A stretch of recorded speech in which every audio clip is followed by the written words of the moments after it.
주님의 말씀입니다. 경청하십시오.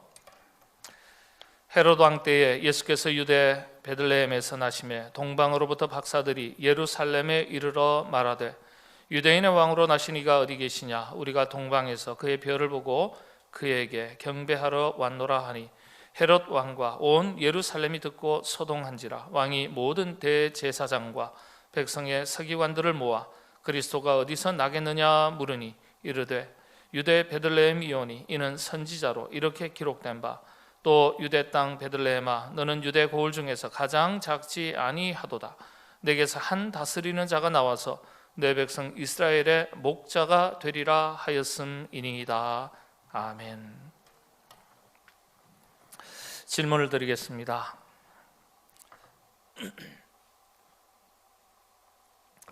영혼의 문제가 먼저입니까? 아니면 육신의 문제가 먼저입니까?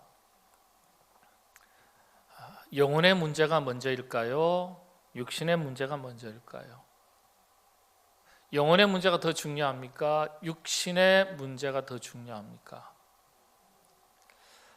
대부분 그리스도인들은 영혼의 문제가 제일 중요하죠. 더 중요하죠. 그렇게 대답하십니다. 입술의 대답은 그렇지만 마음의 선택은 육신의 문제를 선택할 경우가 다반사입니다. 우리 인간은 항상 먹고 마시고 살아가는 현실적인 문제에 민감하게 반응합니다. 그런데 하나님은 우리 영혼의 문제에 대해서 민감하게 반응하십니다. 우리는 먹고 입는 것이 살아가는 현실의 문제가 더 중요하다, 급한 문제라고 말하는데 하나님께서는 우리 영혼의 문제가 정말 급한 문제라고 말씀하시는 거예요. 그리스도인들은 그렇게 대답 안 하죠. 다 영혼의 문제가 더 중요하죠. 그렇게 말합니다. 그러나 내면 한가운데서 마음속에서 선택은 육신의 문제를 먼저 선택하는 경우가 얼마나 많은지 모릅니다. 그건 자기 자신이 알아요. 인간은 이런 현실적인 문제 때문에 왕을 달라고 요청합니다. 이런 인간의 요청에 대한 하나님의 대답이 어떤 것일까요? 왕을 주십시오. 그랬더니 하나님께서 대답하실 때 그리스도다. 두 번째가 목자다. 그렇게 대답하시는 거예요. 그게 오늘 본문입니다.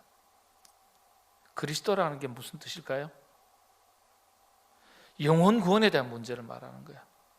우리는 먹고 있고 살아가는 것이 문제라고, 이것이 정말 다급한 문제라고 하나님 앞에 말하지만은, 고백하지만은 하나님께서는 뭐라고 말씀하신 거예요? 그게 문제가 아니야. 그게 중요한 문제가 아니야. 그게 다급한 문제가 아니야. 진짜 문제는 영혼의 문제야. 영혼의 문제. 그리고 나서 우리의 필요를 아시고 우리의 요청에 답을 주시는 거예요. 목자라고 대답해 주시는 거예요. 목자. 이게 하나님의 원칙입니다. 언제나 영혼의 문제가 앞서고 육신의 문제는 두 번째라는 거예요. 자, 영혼의 문제가 어떤 문제입니까? 죄의 문제예요, 사실은.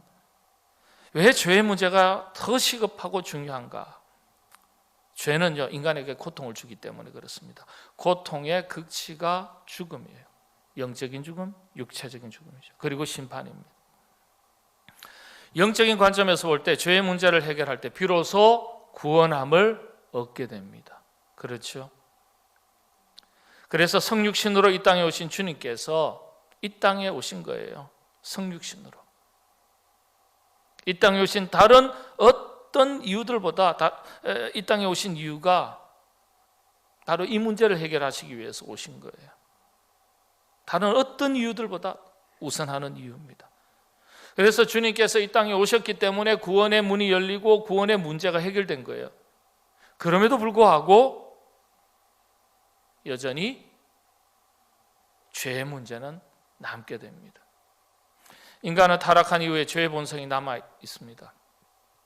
그래서 이 죄의 본성 때문에 모든 인간은 물론이지만 특별히 그리스도인들은 구원을 받았음에도 불구하고 또다시 고통을 겪습니다. 그리스도인들에게는 심판의 고통은 아니지만 현실 속에서 죄로 인한 타락의 결과로서 다양한 고통을 겪고 살아갑니다. 때로는 하나님의 징계로, 때로는 내적 갈등으로 고통을 겪는 것입니다. 이때 고통은요, 죽음의 고통은 물론이지만은 참된 평안을 누리지 못하는 고통이에요. 참된 평안을 누리지 못하는 고통. 그래서 죄로부터 멀어지면 멀어질수록 참된 평안과 안식이 찾아옵니다. 반대로 죄가 가까워지면 가까워질수록 우리에게 고통이 찾아옵니다. 죄의 문제는 고통의 문제거든요. 고통의 극치가 뭐라고 말씀드렸어요? 죽음이거든요. 성경에서도 창세기 보면 인간이 죄를 범하고 타락한 이후에 아담과 하와가 첫 번째로 반응할 때 어떻게 고백합니까? 두려워서 숨었나이다 그랬어요. 공포예요. 고통을 말하는 거예요. 두려워서 숨었습니다. 하나님과 멀어지는 순간 두려움과 공포, 죽음을 경험하는 거예요. 창세기 내용을 한번 보시죠. 창세기 3장 16절에서 19절의 말씀에 이런 내용들이 쭉 있습니다. 여인에게 어떻게 이야기하십니까? 네가 임신하는 고통을 크게 더하리니, 그 다음에는요, 네가 수고하고 자식을 낳을 것이다. 그 다음에 17절에 가면, 하반절에 가면요, 저주를 받고 너는 내 평생에 수고해야 소산을 먹을 것이다. 18절에서도 가시덤불과 엉겅퀴를 낼 것이라. 땅이 4개, 가시덤불과 엉겅퀴를 낼 것이다. 19절에는요, 땀을 흘려야 먹을 것이다. 이게 다 무슨 뜻이에요? 고통, 수고, 저주, 평생의 수고, 가시덤불, 엉겅퀴, 땀,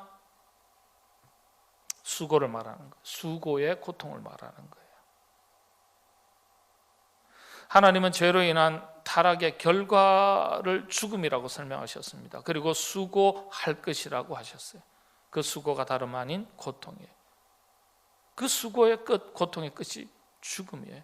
우리가 믿음의 선진들이 성경 속 믿음의 선진들의 이야기를 살펴보면 시련과 역경 속에서 주여 여호와여 내가 죽게 되었나이다 그렇게 고백하잖아요. 그건 뭘 말하는 거예요? 고통을 말하는 거예요. 고통. 물론 인간이 겪는 고통은 참 다양합니다. 죄로 인한 고통도 있지만은 이 세상이 타락 이후에 불완전해졌기 때문에 겪는 고통도 있습니다. 그건 원인이 자기한테 있는 게 아니에요. 불완전해진 이 세상에 원인이 있는 거예요. 어떤 의미에서는 억울한 면이 있을 수도 있어요. 자신의 잘못이 아니니까요. 시각장애를 안고 태어난 어린아이에게 어린아이를 가리켜서 누구의 죄 때문에 이 아이가 이런 고통을 겪느냐 이렇게 질문합니다. 예수님께. 그랬더니 예수님께서 뭐라고 대답하시죠? 부모 죄로 인한 것이 아니라 하나님이 하시는 일이다. 아니 그러면 하나님 좀 너무하신 거 아니에요? 애가 태어날 때부터 시각장애로 태어났어요. 고통 가지고 살아요. 어른이야 살아온 만큼 세월 만큼 죄덩어리 죄가 있어서 그렇다 죄의 대가를 치르느라 그런다고 치면 뭐 할 말이 없지만은 이 아이가 무슨 죄가 있습니까? 그렇게 질문할 수 있잖아요. 그런데 예수님의 대답이 뭡니까? 그거 다 하나님이 하시는 일이다. 언뜻 들었을 때는 이해가 안 돼요. 어떤 의미일까요? 하나님께서 정하신 법칙에 따라 인간의 역사를 이끌어 가실 때 타락한 이후에 인간이 겪게 되는 모든 일들은 하나님의 섭리 가운데 있는 거예요. 하나님의 섭리 가운데. 이 불완전한 세상이지만 그 속에서 이유 없는 알 수 없는 고통을 괴로움을 당하지만 그 모든 것조차도 그 속에는 뭐가 있다는 거예요? 하나님의 섭리가 있다는 뜻이에요. 불완전한 세상이기 때문에 겪는 거예요. 근데 이 원인은요, 거슬러 올라가면 다 죄 때문인 거죠. 하나님은 이런 순환 고리를 끊고 싶으셨어요. 그래서 먼저는 영혼의 문제, 죄의 문제를 다루시는 거예요. 그러나 인간은 현실의 문제, 육신의 문제를 먼저 요청합니다. 하나님, 이게 급해요. 먹고 입고 살아가는 현실의 문제가 너무 고통스러워요. 이게 힘들어요. 그걸 요청해요. 해결해 주세요. 그러나 하나님의 대답은 달라요. 그게 우선이 아니다. 그게 중요한 게 아니다. 내 영혼의 문제가 더 중요하다. 영혼의 문제가 더 중요하다. 초점이 안 맞아요. 제자들도 처음에는 이걸 놓쳤습니다. 이 땅에 오신 예수님을 바라볼 때 정치적, 현실적 예수로만 이해했어요. 만왕의 왕으로 오셨지만은 현실적인 왕의 개념으로 이해를 했어요. 현실의 문제를 해결해 줄 수 있는 왕으로 기대했던 거예요. 나중에서야 영혼의 문제가 우선인 것을 알게 됩니다. 자, 여기서 제자들은 물론이지만은 이스라엘 백성들이 기대했던 왕이 어떤 왕인지를 간단히 한번 살펴보도록 하겠습니다. 우리 흔히 하는 말로 만왕의 왕 대신 예수 그러지 않습니까? 만왕의 왕 예수님은 그리스도로서 이 땅에 오셨어요. 첫 번째예요. 구원의 왕으로 오셨어요. 만왕의 왕이 세속에서 말하는 왕이 아니라 구원의 왕이라는 거예요. 그러나 이스라엘 백성들은 세속의 왕으로서 예수님을 인식하고 이해했어요. 이게 오해죠. 12제자들 역시 크게 다르지 않았어요. 초기에. 마태복음서에 보면은 세베대의 아들 야고보, 요한 이 두 아들의 어머니가 이 아들을 데려가서 예수님께 나와서 그렇게 부탁합니다. 어머니가 예수님에게, 예수님, 나중에 주의 나라가 임할 때 주의 나라를 세우시게 되면 이 두 아들을 하나는 우편에 하나는 좌편에 그렇게 앉혀주십시오. 예수님께 자리를 부탁하는 거예요. 요즘식으로 말하면 부탁이라고 해야 될까요? 청탁이라고 해야 될까요? 여기에서 말하는 주의 나라는요, 예수님께서 다시 회복시키실 이스라엘 왕국, 지상의 나라를 말하는 거예요. 예수님께서 유대 나라의 왕이 되었을 때 지근거리에서 둘 신하로 사용해 달라는 일종의 부탁인 거예요. 왜 이런 생각을 하게 됐겠습니까? 당시에 나라 없는 백성들이 당하는 서러움과 비극, 현실의 고통을 해결해 줄 왕이 나타날 것을 고대하고 있었습니다. 당시에는, 예수님 당시에. 그걸 신학적으로는 메시아 대망 사상이라고 그래요. 메시아 대망 사상. 왕이 되실 분이 나타나셔가지고 이 로마의 속국으로부터 국권을 회복하고 주권을 회복하고 나라를 바르게 세워서 정말 떳떳하게 한 나라의 국민으로서 그렇게 살고 싶은 그런 욕망을 이루어줄 수 있는 왕, 그런 왕을 기다렸던 거예요.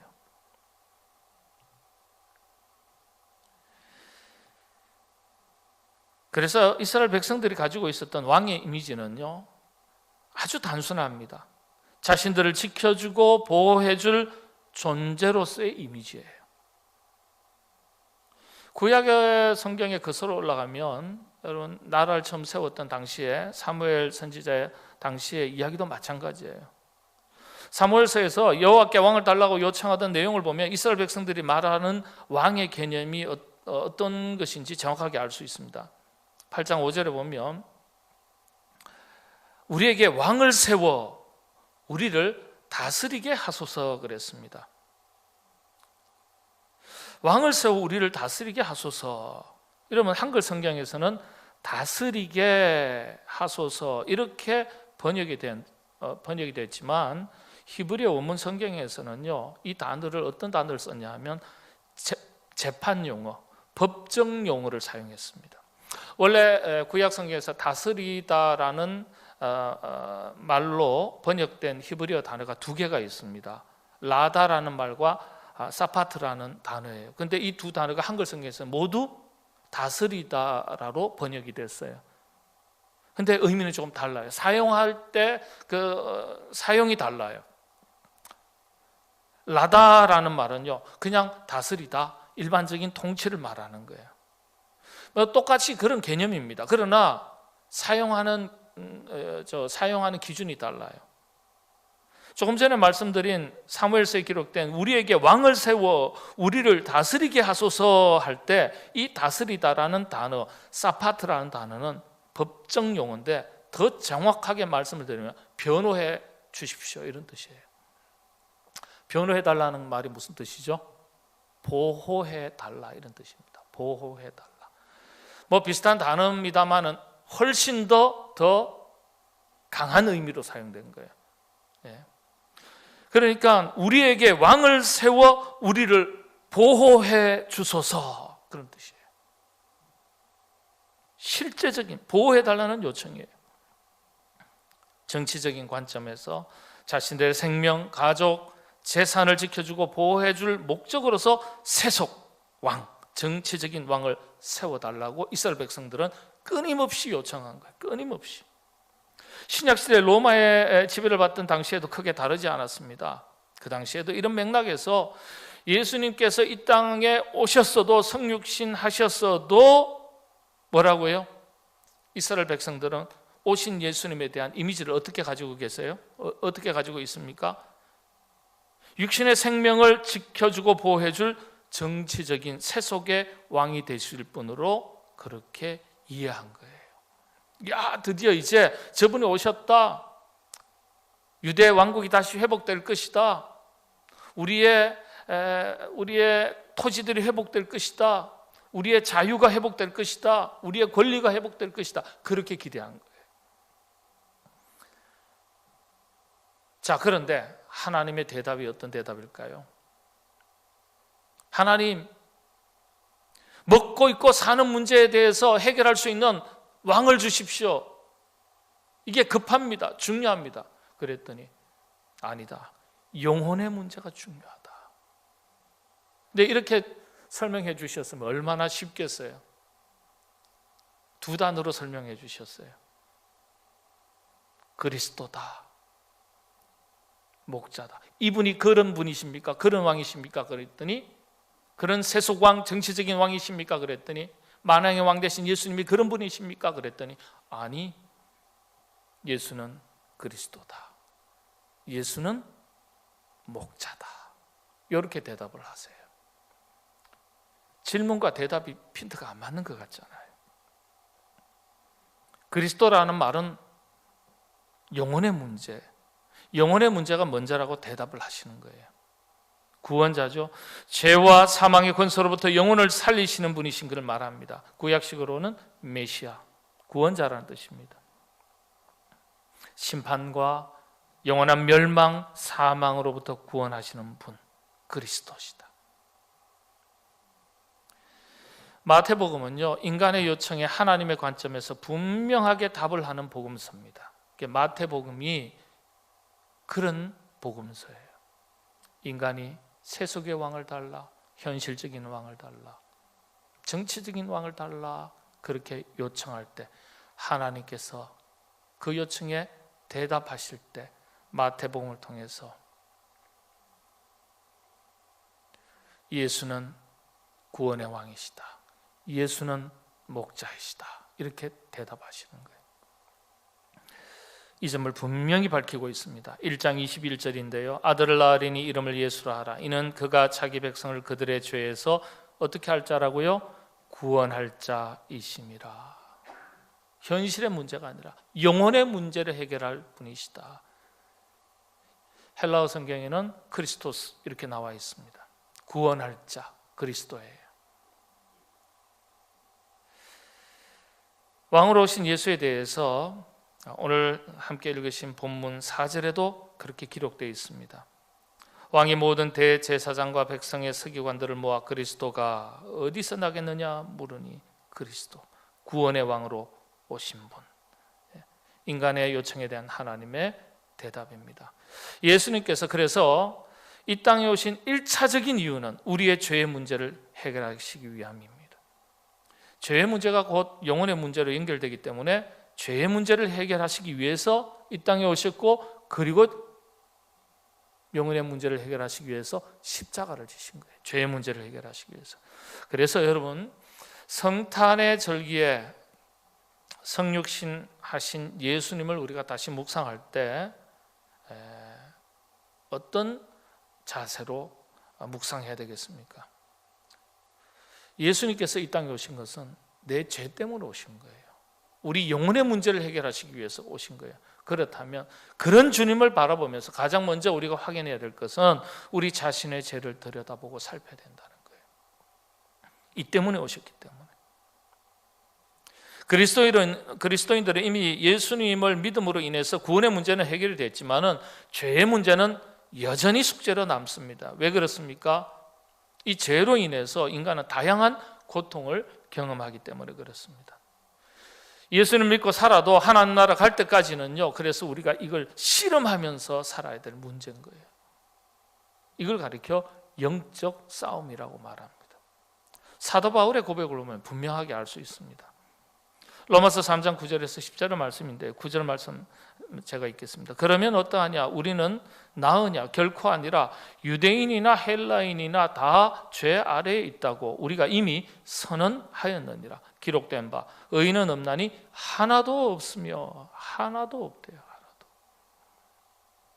또 사도 바울은 이렇게 고백합니다. 로마서에서 7장에서요. 내 속사람으로는 하나님의 법을 즐거워하되 내 지체 속에서 다른 한 법이 내 마음의 법과 싸워 내 지체 속에 있는 죄의 법으로 나를 사로잡는 것을 보는도다. 오라 나는 공고한 사람이로다. 이 사망의 몸에서 누가 나를 건져내랴. 여러분, 사도 바울을 괴롭게 하는 문제가 무엇입니까? 구원의 문제가 아니에요. 구원의 문제는 아니에요. 인간이기 때문에 죄의 본성이 남아있기 때문에 그런 죄의 본성이 남아있어서 성령의 법이 아닌 육신의 본성을 따라 살려고 하는 이 죄를 의미하는 거예요. 이 죄 때문에 고통 겪고 있다는 거예요. 그래서 이 죄 때문에 씨름하면서 괴롭다는 거예요. 성경은 의인은 없을 때 한 사람도 없음을 얘기합니다. 사도 바울은 자신의 끊임없는 내적 갈등의 요소가 죄의 문제인 것을 고백하고 있습니다. 여러분, 성경은 이런 죄를 아주 간단하게 설명합니다. 고린도서나 로마서에 보면 죄의 내용이 굉장히 펼쳐져서 아주 자세하게 수많은 죄가 기록되어 있습니다만은 이 요한 1서에 보면은요, 이 수많은 죄를 간단하게 압축해서 한 절로 표현합니다. 요한 1서 2장 16절의 말씀인데 이런 말씀들 한번 함께 읽는 것이 중요합니다. 같이 한번 읽도록 하겠습니다. 이는 세상에 있는 모든 것이 육신의 정욕과 안목의 정욕과 이생의 자랑이니 다 아버지께로부터 온 것이 아니요 세상으로부터 온 것이라. 세상으로부터 온 게 뭐라고요? 죄라는 거예요. 그 죄가 어떤 죄예요? 육신의 정욕, 안목의 정욕, 이생의 자랑으로 요약하는 거예요. 여러분, 육신의 정욕은 어떤 걸 말하는 거예요?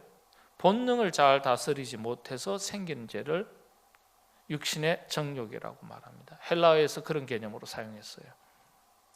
그 다음에 안목의 정욕은요, 세상을 살면서 욕망과 욕심 때문에 생긴 죄를 일컫는 말이에요. 이 헬라에서 안목의 정욕은 그런 의미로 사용된 겁니다. 그 다음에 이생의 자랑은요, 소유한 것 때문에, 우리가 소유한 것, 가지고 있는 것 때문에 생기는 죄를 의미합니다. 윤리 도덕적인 죄는 물론이지만 영적인 기준에서 모든 죄가 다 포함되는 거예요. 그러니까 죄의 개념이 상당히 폭이 넓죠.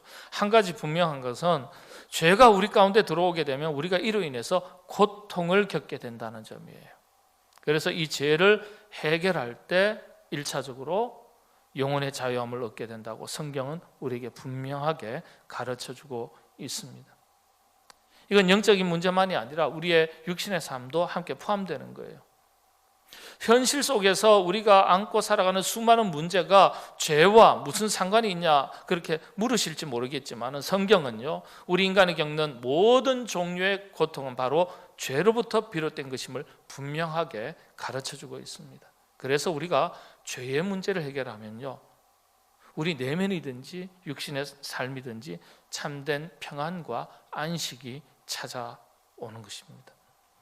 요한복음서 8장 32절도 우리가 이런 말씀, 짧은 구절이지만 늘 암송할 수 있어야 되겠습니다. 같이 한번 봉독합니다. 진리를 알지니 진리가 너희를 자유롭게 하리라. 여러분, 이 자유함은요, 죄로부터의 자유를 말하는 거예요.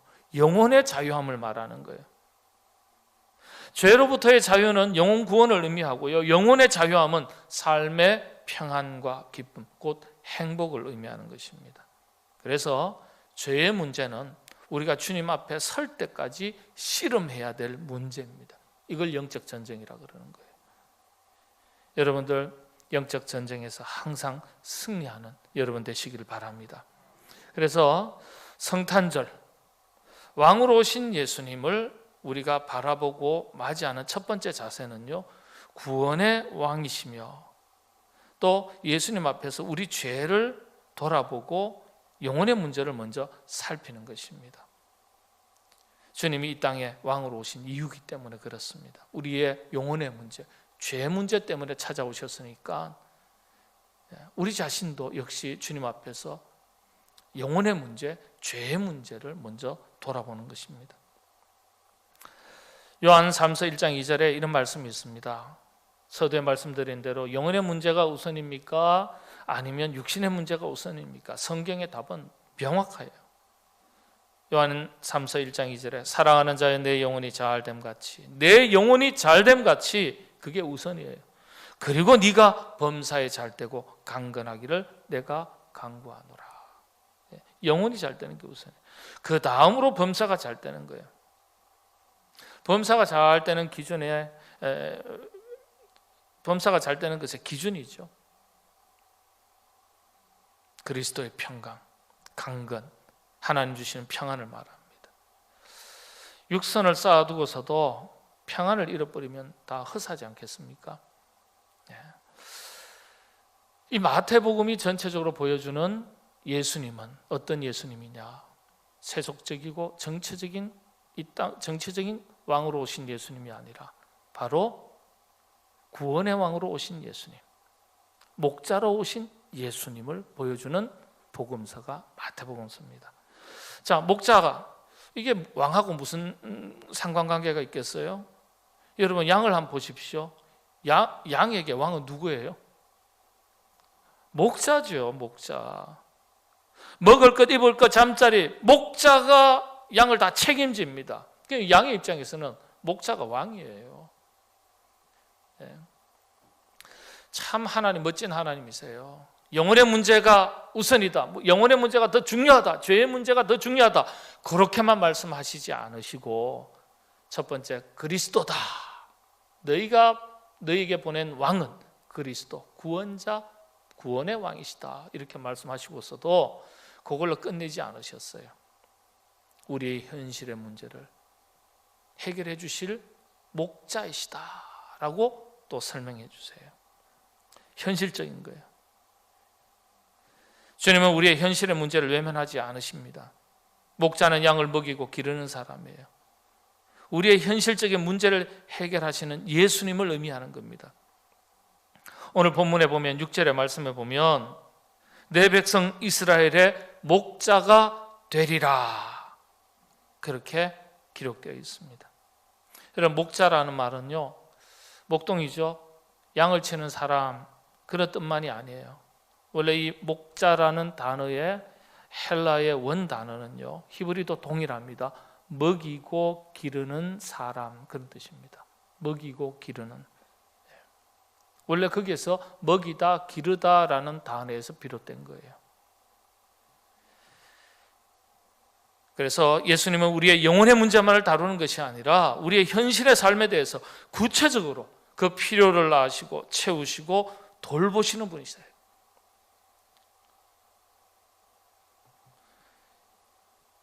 여기서 성탄절을 맞이하는 두 번째 의미가 참 중요하죠. 구원의 왕으로서 우리 주님을 맞이하는 것 다음으로 우리에게 목자 되신 주님으로 맞이하는 거예요. 목자 되신 주님. 여러분, 양은요, 목자의 음성을 듣고 안다 그랬어요. 그렇죠? 내 양은 내 음성을 듣고 한다 그랬어요. 그 음성을 듣고 인도하는 대로 잘 따라가야 평안을 누리게 됩니다. 그러니까 음성을 잘 들으려면 귀가 열려야 돼요. 그리고 잘 따라가야 돼요. 순종이에요. 그래야 평안을 누리게 됩니다. 성탄의 절기 때 이 평안을 얻기를 위해서 여러분 요청하고 기도하십시오. 우리 하나님은 우리가 구원받은 것으로 끝내지 않으셨습니다. 우리의 현실의 문제를 해결해 주시겠다고 무엇으로 말씀해 주셨어요? 우리에게 예수 그리스도 주님은 너희들에게 목자가 되는 분이다. 우리의 현실의 문제를 책임지실 분이다. 이렇게 말씀하셨어요. 그러니까 여러분 살아가면서 현실에 여러 가지 건강의 문제, 물질의 문제, 사업의 문제, 여러 가지 인간관계의 문제가 있다면 누구에게 부탁해야 되는 거예요? 목자 대신 우리 주님께 부탁해야 돼요. 현실의 문제니까. 현실의 문제를 구하라고 목자 대신 예수님을 우리에게 보여주신 거예요. 주님은 우리가 범사에 잘 되기를 원하십니다. 이 형통과 평안을 구하시게 되기를 바랍니다. 그래서 성탄절기를 그런 마음으로 맞이해야 돼요. 구원의 왕으로 오신 예수님을 만나는 절기인데 예수 그리스도를 우리가 만나서 구원함을 얻었으니까 이 성탄절은 어떤 절기입니까? 감사절기예요. 감사절기. 예수님 만나가지고 구원의 문이 열렸으니까 그렇지 않습니까? 감사절기예요. 감사절기. 감사함으로 맞이해야 되는 거예요. 이 성탄절은. 그래서 터툴리안 같은 교부는 성탄절을 가리켜 제1의 감사절, 부활절을 가리켜 제2의 감사절이다 이렇게 이야기했어요. 맞는 말이죠. 성탄절은 구원의 문이 열리고 부활절은 구원의 문으로 들어간 날인 셈이에요. 성탄절에 우리가 감사하는 것은 바로 이 점에 대해서 감사하는 겁니다. 구원의 문을 우리를 향해서 열어주신 것에 대해서 감사하는 거예요. 깊이 있는 감사의 절기가 되시기를 바랍니다. 평생 감사의 제목이죠. 그런데 사실요, 서두로 돌아가면 영혼의 문제가 우선입니까? 현실의 문제가 우선입니까? 그럴 때 영혼의 문제라고 대답은 여러분 다 하셨잖아요. 근데 사실 마음은 선택은 어떻게 해요? 현실의 문제를 먼저 선택한다 그러지 않습니까? 제가 이런 말씀 드리면 조금 의미가 조금 다를 수도 있긴 하지만 저희가 절기 헌금을 하는 걸 보면요, 가장 절기 헌금을 크게 많이 하시는 때가 언제죠? 추수감사절이에요. 우리가 눈으로 보고 얻고 취한 열매를 보면서 감사하는 거예요. 그죠? 근데 성탄절기 헌금을 비교하면은 상당히 비교가 돼요. 어느 게 더 큰 감사의 절기입니까? 성탄절기가 훨씬 더 큰 감사의 절기죠. 맞습니까? 안 맞습니까? 힘드세요? 마스크 쓰시고. 성탄절기가 사실은 우리에게 더 큰 감사의 절기고 부활절이 이보다 더 큰 감사의 절기인 거예요. 사실은 구원의 완성의 개념이거든요. 이 땅에서는요, 부활절이. 근데 우리가 현실을 보면 그렇지 않은 거예요. 이 성탄절 감사의 절기로 맞이하시게 되기를 바랍니다.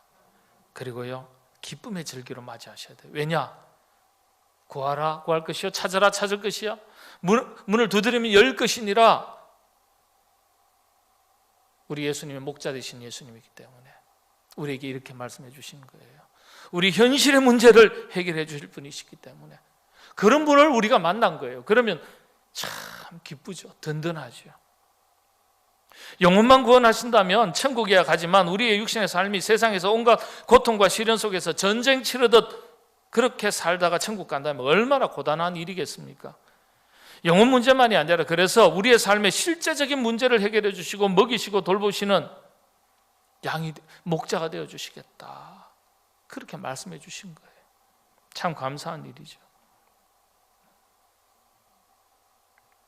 그래서 여러분의 삶에 실제적인 문제가 생긴다면 목자 되신 예수님께 여러분 나아가시고 찾고 구하시고 문을 두드리시게 되기를 바랍니다.